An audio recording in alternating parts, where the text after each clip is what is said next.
91వ కీర్తన మొదటి వచనం. మహోన్నతిని చాటున నివసించువాడే సర్వశక్తుని నీడను విశ్రమించువాడు. ఆమేన్. ఈ సమయములో దేవుడు మనతో మాట్లాడుతున్న మాట, మహోన్నతిని చాటున నివసించువాడు సర్వశక్తుడైన దేవుని నీడన విశ్రమిస్తాడు.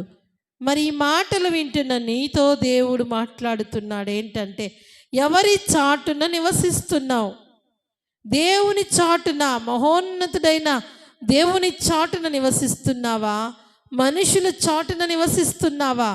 మహోన్నతుడైన దేవుని యొక్క సన్నిధానములో దేవాది దేవుని యొక్క కృపను పొందుకొని, దేవుడిచ్చిన ఆశీర్వాదాలు పొందుకొని, దేవుడిచ్చిన రక్షణను పొందుకొని, దేవుడిచ్చిన సమస్తమైన ఆనందాన్ని అనుభవిస్తూ మరి దేవుని చాటునున్నావా? లోకరక్షకుడైన యేసయ్యను ఆశ్రయించి ఆయన చాటున దేవుని ఆధారము చేసుకుని జీవిస్తున్నావా?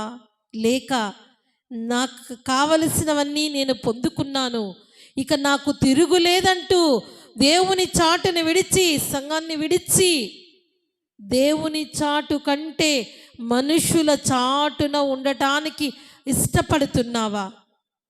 కొంతమంది జీవితాలలో అవసరతలో, అక్కరలో, ఆపదలో, తీరని కోరికలో, వేదనలో, దుఃఖంలో ఉన్నప్పుడు ప్రభువు కనికరించి దయ చూపించి ఆ దయామయుడైన దేవుడు కరుణా కటాక్షములను దయగా ధరింపజేసి కావలసిన ప్రతి దీవెన ఆశీర్వాదాన్ని దయచేసి, నా ప్రియ బిడ్డ, నీవు సంతోషముగా, సుఖముగా, సౌఖ్యముగా జీవించని దేవుడు ఆశీర్వదించి దీవిస్తే, అంతవరకు దేవుని యొక్క పాదములు పట్టుకొని దేవుని యొక్క చాటున నివసించి అనుకున్నవి పొందుకోగానే ఇక నాకు తిరుగు లేదు అనుకుంటూ దేవుని చాటును విడిచి మనుషుల చాటున మరి దీవిస్తూ ఎంతోమంది జీవ జలప ఊటైన ఆయన్ని విడిచి ఎండమావుల వైపు పరిగెడుతూ నీళ్ళ నిలువని తొట్లను తొలిపించుకుంటున్నారు.